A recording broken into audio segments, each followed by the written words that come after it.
So college football's been out for a week, and some of you are still looking for pressure to get after the quarterback.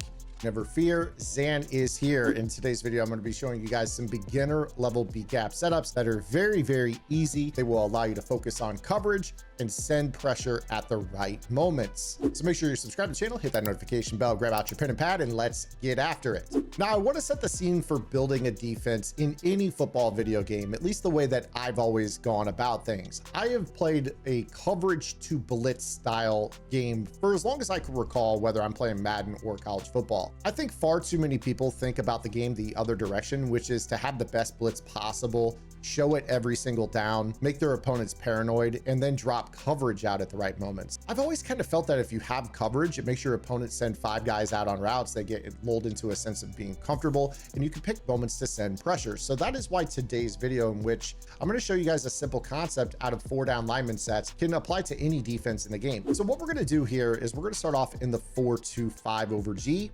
This is a defense that has been synonymous with my brand and the Gridiron Game Plan's website, but you could call this out of anything. Seriously, as long as you have 4 pass rushers in the front, chances are you're going to have what I'm talking about. Now, my goal is to play coverage and rush for as much as possible. You guys could take a look at my match coverage rules game plan on my strategy website, gridirongameplans.gg. So you learn the rules for quarters, palms, cover 6, cover 9, cover 3 seam, cover 3 buzz, cover 3 Mabel, and all the special coverage rules that exist within those plays based off of the offensive formation. When you guys have a mastery of those types of looks, your opponent will be scanning the field and sending everybody out on routes, which is going to present a moment for you to zone blitz. In those cases, what I'm going to do is I'm going to call a formation with 4-down linemen, and I'm going to look for what is called a 3 technique. The 3 technique is a defensive lineman technique that you traditionally find in those 4-down lineman defenses, where he is going to be lined up in the B gap. You don't know what that means? Basically, the area between the center and the offensive guard is an A gap. The area between an offensive guard and an offensive tackle is a B gap. So in this case, our 3 technique is the player Houston. We're going to crash our defensive line inside, which gets this player rushing hard to the inside. Now, just as a starter level tip,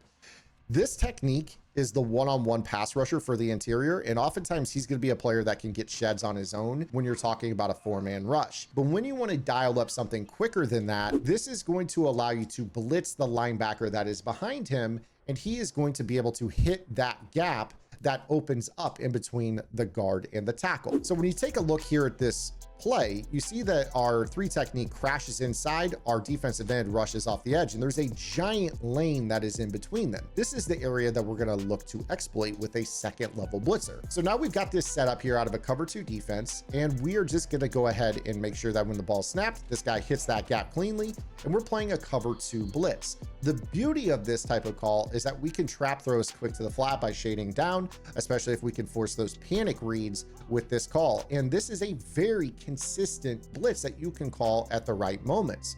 So again here, if I am deciding, oh, well, you know, I'm going to throw like a simple out route to my receiver because I panic, you're going to see that we can trap this throw and make breaks on the throw, make them drop it, intercept it, potential game-changing, game-winning interceptions. But here's the thing about this formation. We don't just have to make it a situation where our opponent, if they're smart, knows it's coming off the left side. We can actually spread our defensive lines. That way we have a couple of B gap rushers. So in this particular look, when we spread our defensive line, for those that don't know how to do this, you just press left on the D-pad and then up on the D-pad. This puts both of our defensive tackles into that technique where that when we crash down, they get those hard inside angles.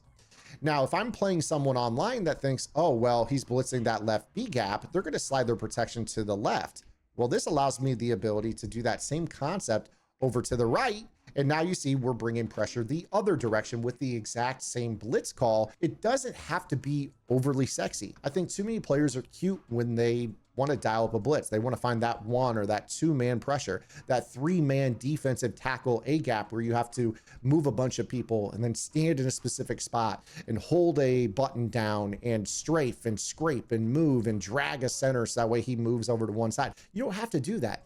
When you want to blitz and dial up pressure, you want consistency. Now, don't get me wrong, you can get cute with this by spreading and crashing down and blitzing this guy into that gap and dropping this guy in coverage and maybe manning somebody up, but it's going to get to the point where you have to start occupying people and you start to stand over a center, and that allows you to maybe rush, you know, 4 people instead of 3.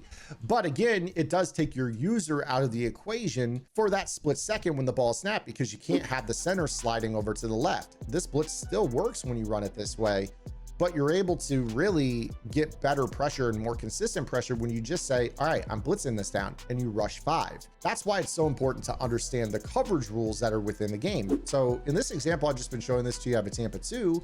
But again, you could do this out of pretty much any defense or coverage that these 4-down lineman defenses afford you. So let's go into the 4-2-5 under. Some of you are probably asking, well, hey, what's the difference between over and under? Over stands for the defensive line being overshifted to the strength of the formation. Under simply means that the defensive line is undershifted. So maybe we call a coverage a match coverage of sorts here, where I want to play match coverage against the bunch where they run that street corner flat combo. Very, very popular. But you're going to see here in this example that our 3 technique is now shifted away from the side that it was originally. If we were to have tight ends on the field, you would see this better explained. But now you're going to see that our stock B gap setup side is going to be our right side. Now, this player's styles should be involved in the match. So if I do blitz him, keep in mind that the 3-rec hook that would guard a drag from the bunch side is no longer on the field. But the other players are actually in their match rules on this play. And when we snap this ball, you're going to see that that gap is open for him to come through. Now, he's coming through from a much further spot on the field. So one thing that you might consider doing is adding in a layer or choosing a coverage shell. The reason you might do this is so that the linebacker kind of walks himself a little bit closer into the box, or you just choose the play that is the shell that you want. So that way he's actually there. Now you see in this under front that we have the line shifted the other direction. I can still do this technique where I crash the guy down and our B gap pressure is back to working again. So hopefully this helps you guys install very simple pressure formulas. This is nothing crazy. Now, if you guys want the crazy, make sure you guys are checking out gridirongameplans.gg. In the first week, I've got well over 30 tips in our vault. We got the match game plan on defense. We have my Rice Owls installation with the pistol wing back double tight, and more coming out of that in the very near future. And I have plans to get my first defensive game plan in terms of formation and blitz setups on the website this week as well. So there's so much to come here as we enter week 2. I hope you guys are enjoying college football. I'm going to get up out of here. Make sure you guys are subscribed. Until then, this is Zan. Good lab and good luck.